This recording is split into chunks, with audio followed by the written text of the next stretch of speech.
There was this embankment, and they had just drilled into it, and it was all splayed open, and the dirt was pink on either side, and there were roots all exposed. It was just a mess, but it looked like the earth had been violated. And at the bottom, there were all these rocks that looked like treasure, and the sky was blue and innocent, and so it was just all there for me, and all I had to do was go home and paint.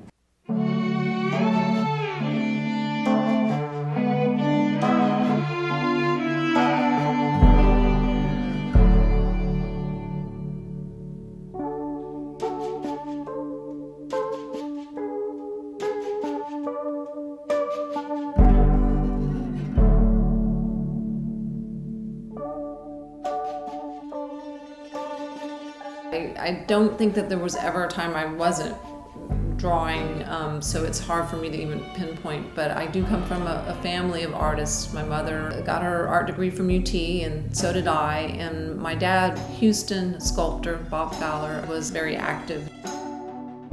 The way he would weld metal, his lines are similar to how I draw. It was like a 3D drawing, really, and when I look at my drawings and I see the sinuous lines that I use maybe in tree roots, and I can see where I got that from, like a handwriting passed down unconsciously from my father. Oh my goodness, it's a big opening, and there's some rocks that are caught in the roots, and you can see the roots coming down through the soil, and you can really see the structure of how the tree actually is holding on, because I can see right there that root is going in a horizontal direction straight into the embankment. That's why I like the edges of the water, because the water tears open openings to the underworld. College, I was really into like what goes on between people. At least two people in a room, and there was usually a low ceiling, and it was claustrophobic. I sort of didn't get any attention, and I was naturally pretty shy, so I just painted what I wanted to paint. After I graduated from UT, I took a job with the Texas Observer. I did a little bit of everything. I did the Rick Perry paper dolls. It was fun, but it was not my concept. I occasionally did some murals for Whole Foods. One was kind of a rainforest scene around a skylight on the cereal aisle at the 10th and Lamar store here in Austin. Then occasionally I would be sent to different stores to do murals for them. Just real straightforward mural work, but it didn't have any hippies or anything in it. So I guess it was 1991. I was working for Whole Foods. I say on the chip aisle. I think he remembers it being the can aisle, but we were both stocking groceries, and we just started talking, and I guess I probably asked what you did, and you said you're an artist and doing this, and you asked what I did, and I said I played in the band Glass Eye. And what I remember you saying is, "Oh, I love that band." You were arrested Waco in '79, and I don't remember being there at that time. When I married Brian, I finally had my own studio. I painted things that were all around me, and I had been gardening a lot, and so I just switched to more earth themes and botanical images and no people. I dropped the human figure totally out of my paintings.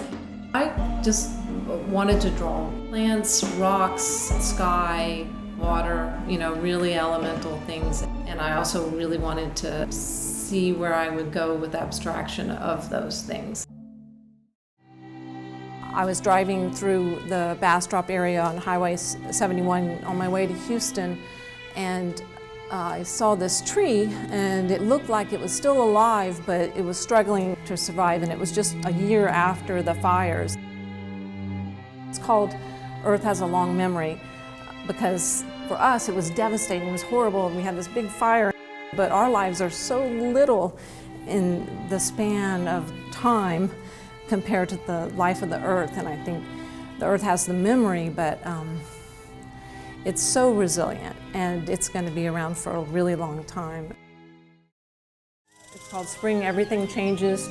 And it's really about a specific peach orchard that I passed on the way to the Texas Hill Country very early spring with my daughter, and I saw this particular tree and all the ones around it, and I saw my daughter. It was just she and I in the truck, and she was a teenager almost, and her beauty was so gorgeous, and I looked from her to the tree and back, and I just thought, oh, the tree is showing me that beauty and youth is very brief.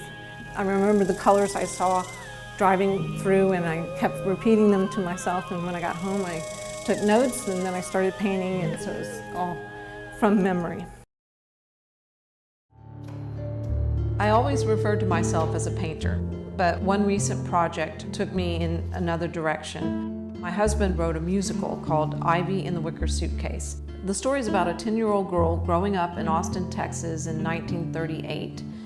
She falls into the underworld, where she begins a quest to save herself, her mother, and the family home by retrieving the wicker suitcase full of money her father took with him to the underworld when he died.